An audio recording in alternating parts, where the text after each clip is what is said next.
Welcome to Alliance Insights, a product of the Risk and Insurance Alliance's Research Academy. My name is Lisa Gardner, and I am pleased to host this recording.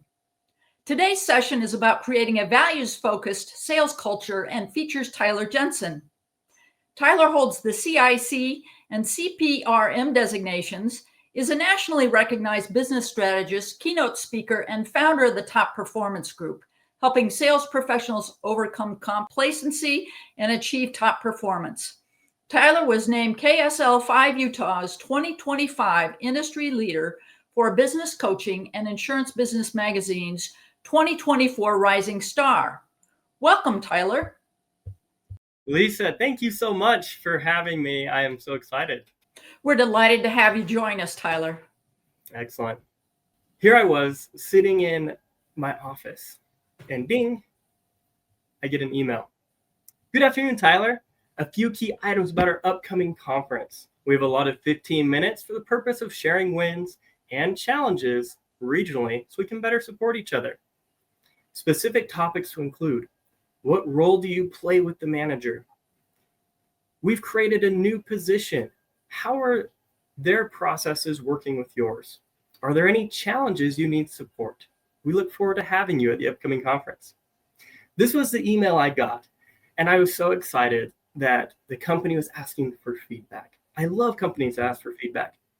And here I was. I get up at the conference, and I share the wonderful wins.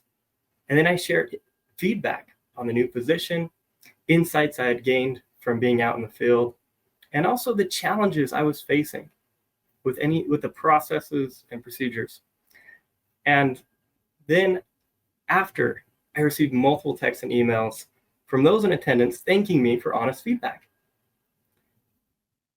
Now, 2 days after the event, I get a message from my boss, a disciplinary meeting, final warning, corrective action, and a write-up. In that meeting, I was written up where it said, "You are vocally critical and disparaging of company processes, leaders, and employees. Corrective action: immediately end disparaging comments about the company, employees, its processes, and procedures." When it comes to sales culture, how leaders respond to feedback determines the strength of a culture. This experience that I had launched my desire to create top performing sales cultures, because sales brings in business, but the culture is what keeps them there. Now, myself, I'm a huge nerd, if you can't tell from all of my things behind me. And one thing that really piques my interest is what's called etymology, which is it's the study of words to find greater meaning and origin. Now, the word culture, this actually comes from the Latin word cultus. Now, when it comes to the word cultus, it is the Latin word for care. And how do we care when it comes to sales culture? It stands for customers, attributes, reputation, and your employees. Each of these models makes up a company's sales culture. Culture isn't about just hitting sales targets. It's about fostering meaningful relationships and maintaining high standards to drive long-term success. What you do can strengthen your culture. When you focus on the care model, you help retain clients, you retain employees, and you increase the overall profitability and productivity of the business. Now, I like to build sales cultures for organizations because everything you do is a sell.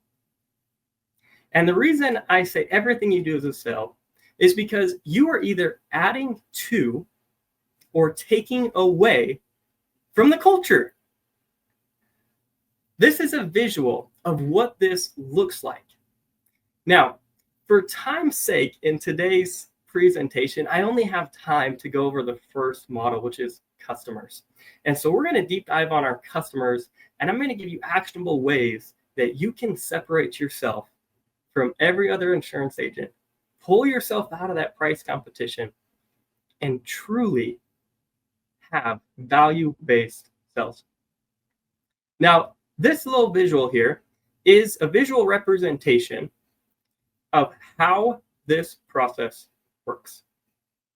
When it comes to your culture, this is defined by essentially this X and Y graph. On the X-axis, we have time.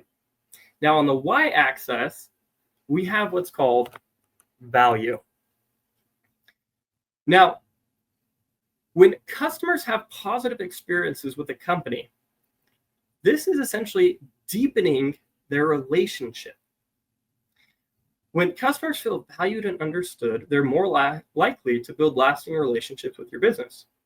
A strong sales culture prioritizes customer experience. Now, customer experience is different than customer service because experiences have to be invested in and planned for. We have to add customer experience at every stage of the life cycle, ensuring that interactions go beyond transactions and actually focus on long-term value that you provide. Now, on this cultural graph, this is how customers make buying decisions.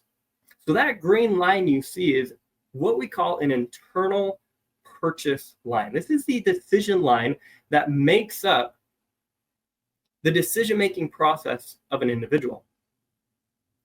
In order to make a decision to move forward, they have to be above that line. The perception of value is what gets people over that line. Now, this is over time. Oftentimes, the perceived value starts very low, and over time, it increases to a point of decision-making. And this is the rule of bringing clients in. Now, in marketing, right, you're going to say 7 to 12 touches with a client before somebody buys. And this is due to the fact that that value proposition should be increasing in the customer's mind to a point where they're ready to make a decision to buy. Now, the thing about increasing perception of value is you get to control what is on that Y-axis. Value is up to you. It's not up to the client to perceive. You get to show the client what the value proposition is. And they are going to perceive what you give them. Now, a lot of agents, the value proposition has been the same for years, which is we can find you the lowest price. And price is the driving value factor for most insurance sales. Now, this has been done over years, and it's not entirely agents' fault, right? Look at company advertisement. It's all how you can save. But if we are focused as agents on the value of price, how are we different from anybody else? When your customers are buying and the only value proposition you have is price, if your price is great, they're going to be above that decision-making line. But as soon as somebody else comes with a better price, your value proposition is now gone. Now, what are some ways that we can add perception of value? Some perception that you can help clients understand is coverage, relationships, referrals, your website, testimonials, your expertise by getting designations, prompt responses, expectations set in advance, having educational content. And also it could be the ease of booking, your transparency, and most importantly, personalized experiences. Now, you'll notice here that I have this little welcome sign. These are little moments. If anyone were to meet with me, you'll actually realize that I put people's names up here. And it's something so small, but it shows in the client's mind a perception of value that Tyler took the time and the energy to show that he cared. This is the example of wonderful personalized experiences. It's taking what everybody does and transforming it into the extraordinary. Now, when it comes to agents and this internal purchase line, I want you to imagine the industry. And imagine you're going deep sea fishing. Okay, I love fishing. It's a great hobby of mine. We love the outdoors. And you go out deep sea, you take the boat, and you're out there and you're casting your fishing line. The thing is, you got one form of bait. You go out to the ocean, but imagine you went to a location with 50 other fishermen, all close together. And each fisherman has the exact same fishing lines, the exact same bait as you. But some have bigger boats. They got 5 lines coming off. Some have even more. They have 10. And you have 1 to 2. However, they all have the exact same bait, and that bait is priced. How likely are you going to catch a fish? Right? The fishermen that win is those that are casting their line most often in the water, dropping their bait the lowest, trying to find the lowest price, and they win the business based on low price. And now your customers over time are just expecting that. They want you to quote all different companies, and if you can't find the best rate every year, they're going to go somewhere else. When people come to you on price, they're going to leave you on price. Now, I want you to imagine this same scenario, but a little different. You have a fisherman, an expert fisherman, that teaches you to use all different fishing methods.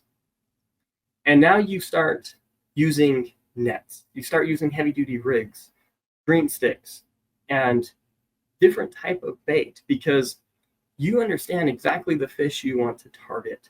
Your team members are targeting certain fish, and everybody has alignment on their specialty.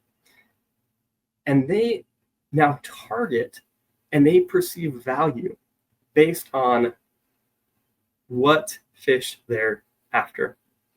Now, when we start using different methods and we start focusing on value, we're starting to use bait such as protection, value, trust, loyalty, friendship, and ultimately coverage.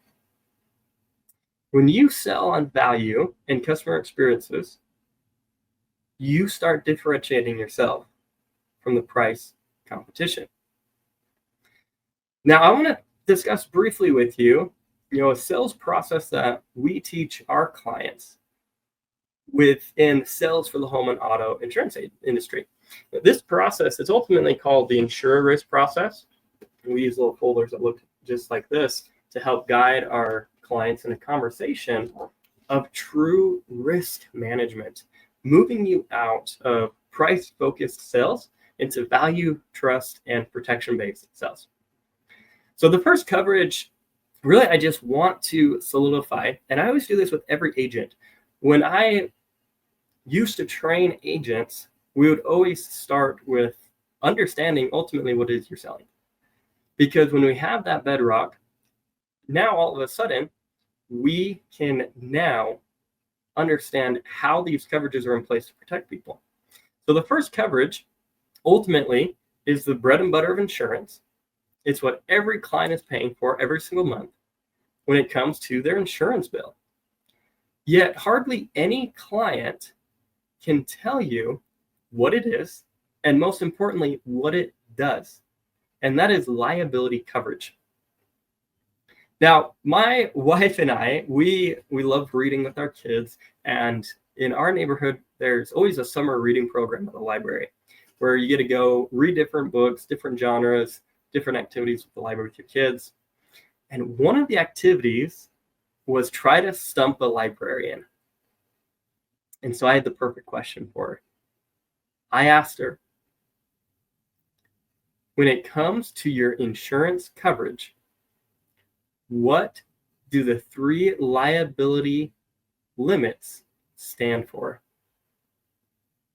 And she was floored. She had no idea. And I stumped the librarian. Now, she's in the norm.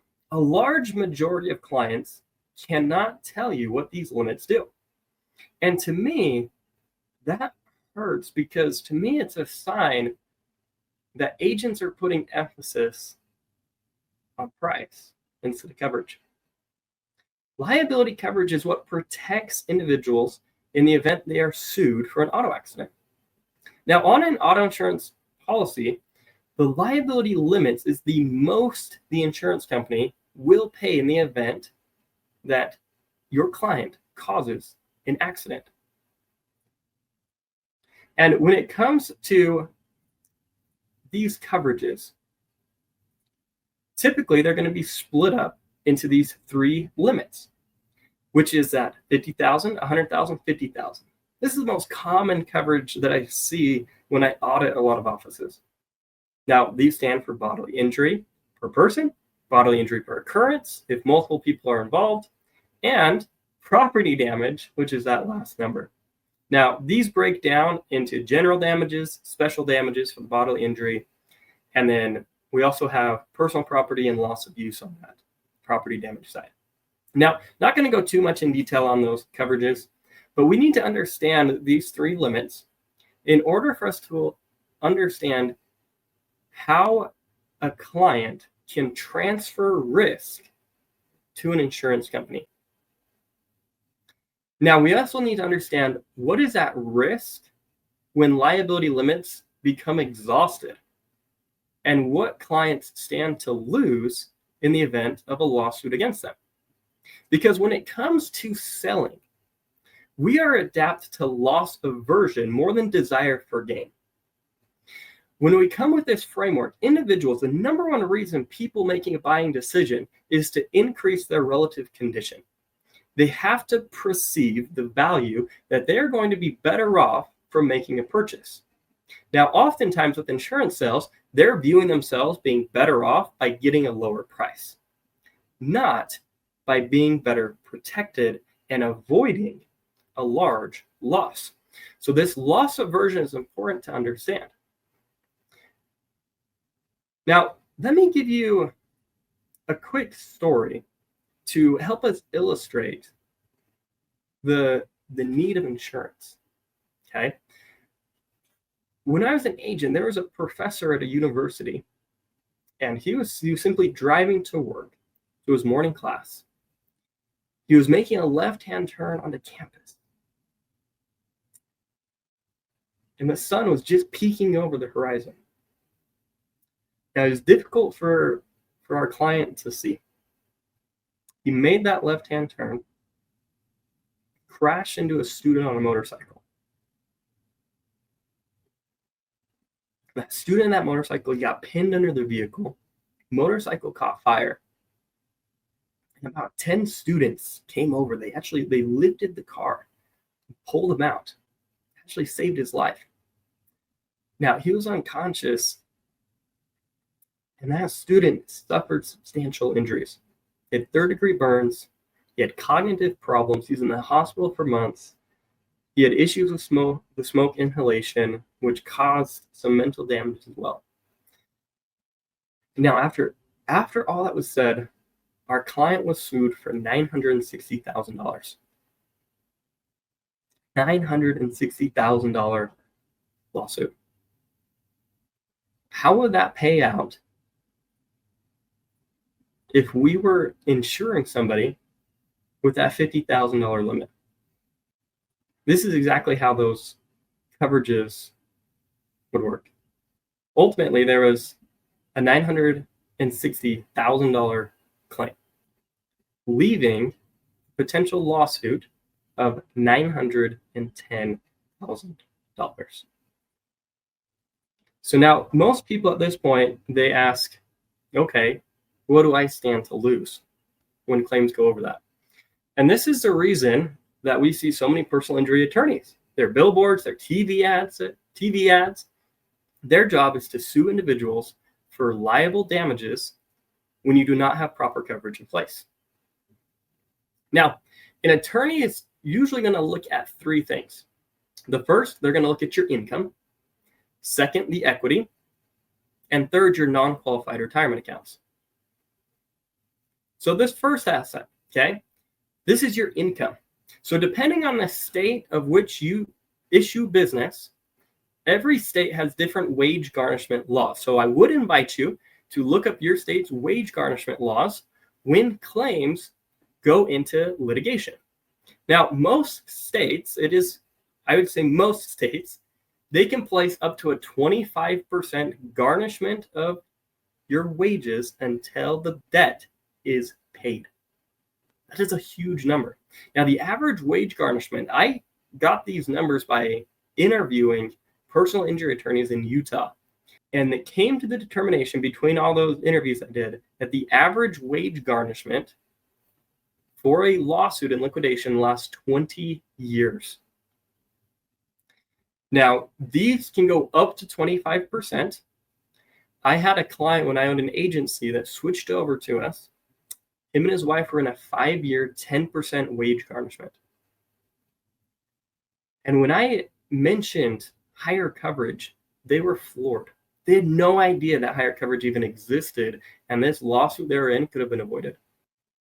Now, for illustrations, let's say that a couple that we're insuring, that we'll say their take home is $100,000 between the two of them. Now, in most states, what is garnished is their disposable earnings, which is after they take out Social Security, state income tax, federal income tax, and state disability insurance. So we look at that number and we say $100,000 take home, 25%, the average of 20 years, that's $500,000 that is susceptible in a liquidation claim for an auto accident. Second is equity in real estate. Now, equity in real estate is the current market value minus the mortgage, minus your state's homestead exemption. Now, each state is completely different when it comes to homestead exemptions, so please check the state that you do business in. Homestead exemptions is essentially what the government allows you to keep of the equity of your home in the event of a lawsuit and the forced sale of a home. For example, in my state of Utah, as of the recording that we are doing today in 2025, if you are single, you are allowed to keep $42,000 of your equity. If you're married filing jointly, it is $84,000 of your equity. Other states, like Iowa, for example, it has an unlimited homestead exemption for your primary residence if it is under 40 acres rural or a half acre urban.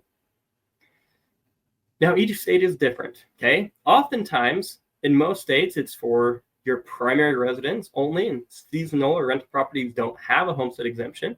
In Utah, we have a small amount for secondary dwellings, which is only $5,000 if you're single and $10,000 if you're married. So it's important to understand that homestead exemption. So for our illustration, we'll say they live here in Utah, and we'll say that their home is worth $550,000, which is very common in Utah's market right now. They only owe $200,000 on their home, minus the $84,000 homestead exemption, leaving $266,000 susceptible to a liquidation claim. Now, the third item is your non-qualified retirement accounts. This is where you can invest as much or as little as you want in any given year, and you can withdraw at any time, such as your savings account, your checking account, stocks, bonds that you individually own, and mutual funds, individually owned mutual funds. Okay, so let's say that this couple, we'll say that they have $20,000 in their savings, $5,000 in their checking, and $25,000 between other stocks or bonds or mutual funds they have. So that's $50,000.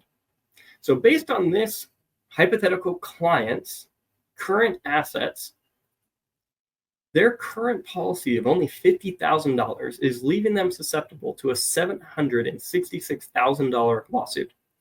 Okay, and that comes from adding up their assets equaling $816,000 minus the $50,000 of the insurance of the injury per person, leaving that $766,000. Now, when it comes to managing risk, right, and we actually learn this on our test when we get licensed, is ways to manage risk. This is what we consider a retained loss, meaning the client, right, if they were to have this loss, they are paying all of that out of pocket. They are choosing to retain that loss and pay the remainder themselves because they want the insurance company to only cover $50,000. Now, if you educate your client on this retained loss, okay, this is what is considered a passive retention, where they're just unaware of the risk, which a majority of the world is. But after being educated and they choose to keep their current low coverage, it becomes an active retention, because now the insured is playing an active part in determining the amount of potential loss they're willing to retain. Now, within our folder that we use, we actually have a section here that writes this same thing out. And we actually have this risk meter. And this risk meter here, right, essentially you can circle it, and based on the need, it can be a very high risk, medium, low, or very low, depending on how properly covered they are. Right. So in this scenario, we've circled that would be a very high risk to a client.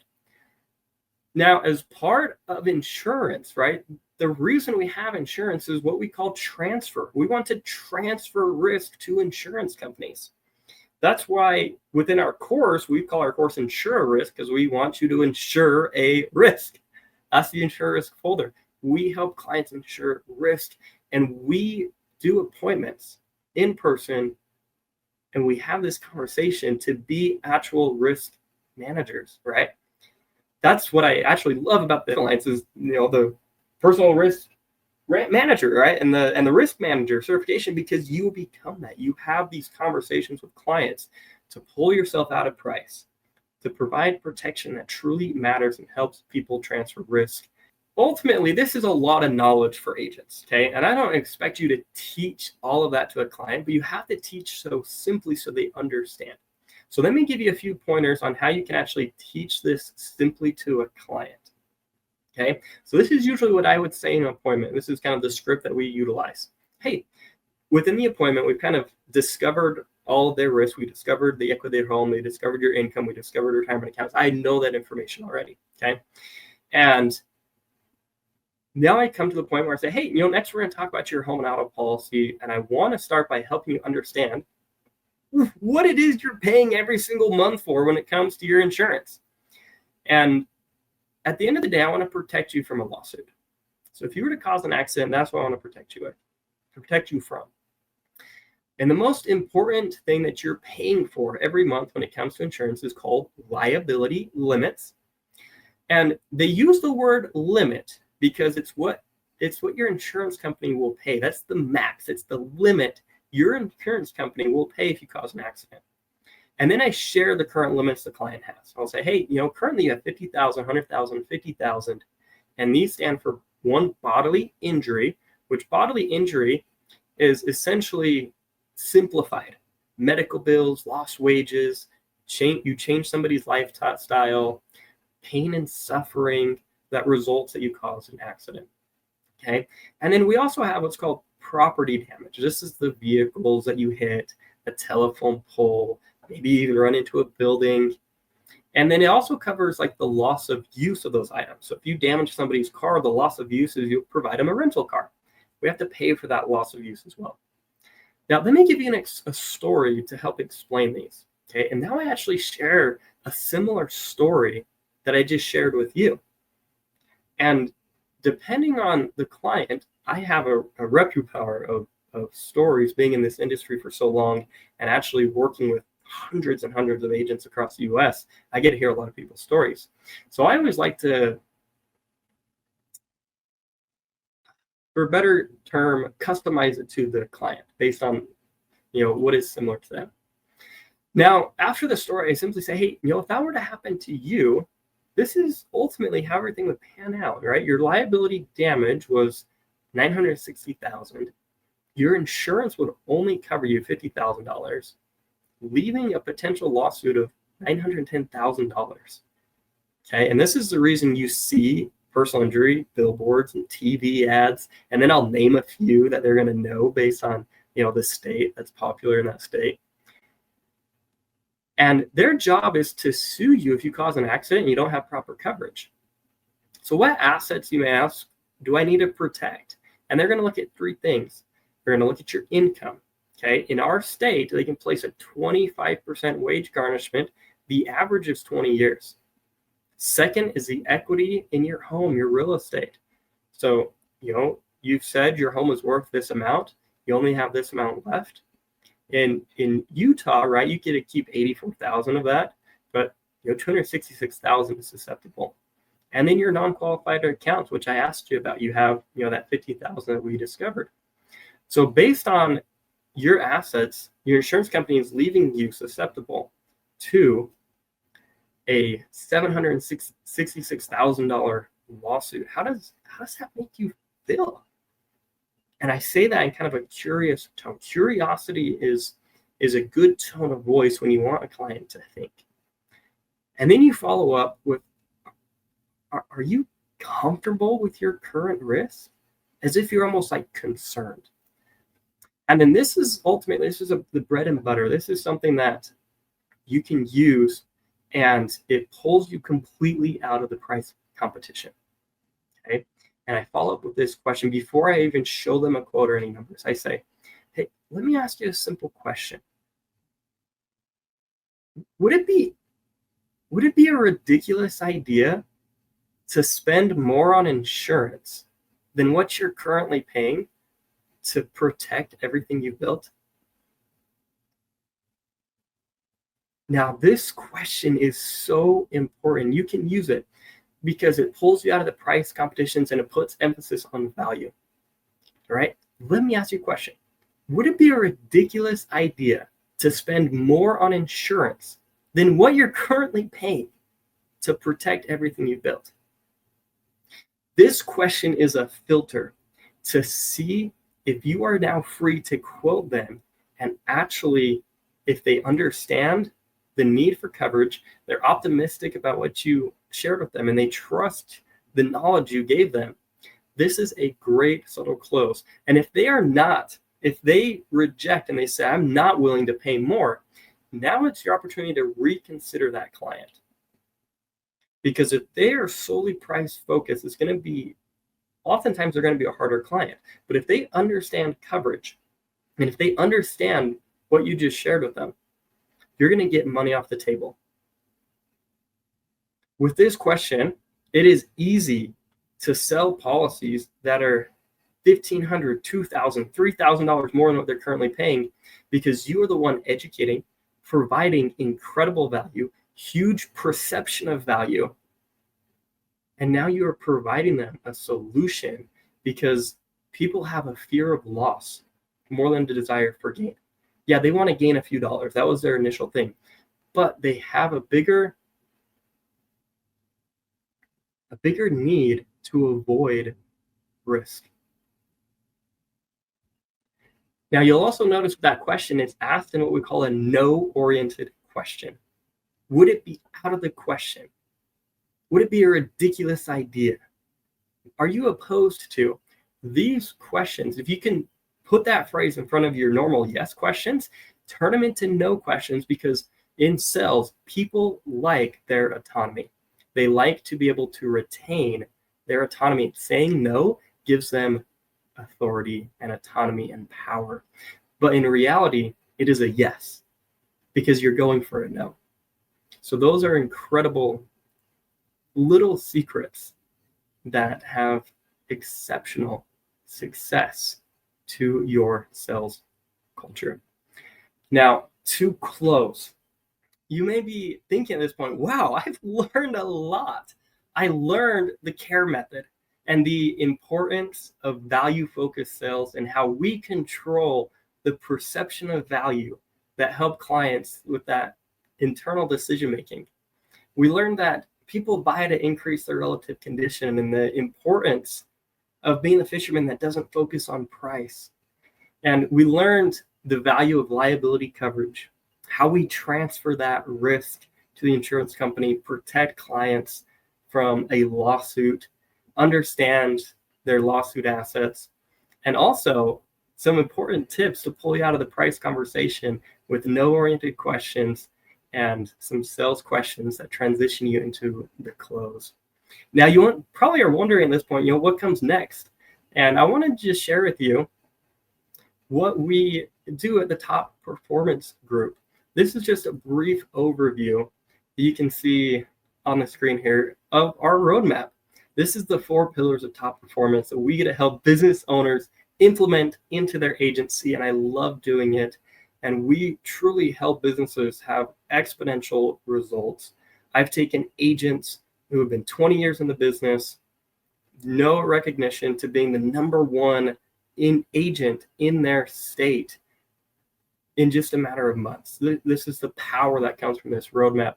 And as a free gift to you as well, we have this cultural assessment where you can just scan this. In full disclosure, you put in your email and you do get subscribed to our email list, but you get to assess your current culture based off the CARE framework and know exactly where you're at in terms of your sales culture. So if you're listening, you can find this at the topperformancegroup.com/free-resources.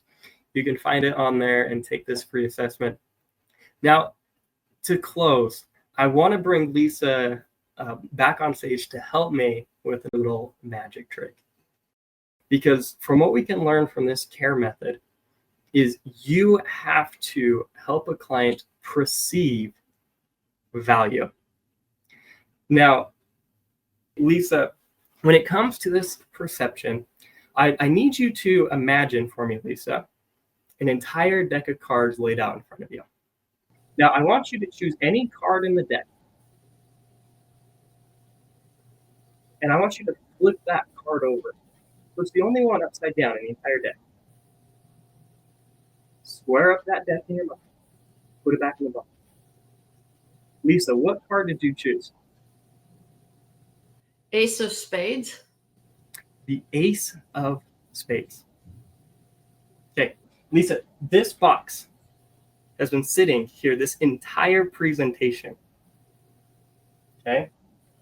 And inside it, you'll see that every card in here is the right way except for one. The Ace of Spades. You can read my mind. That is the perception of sales. Thank you, everybody. Thank you, Tyler. And what an insightful presentation. Thank you so much for sharing your time and insights with us.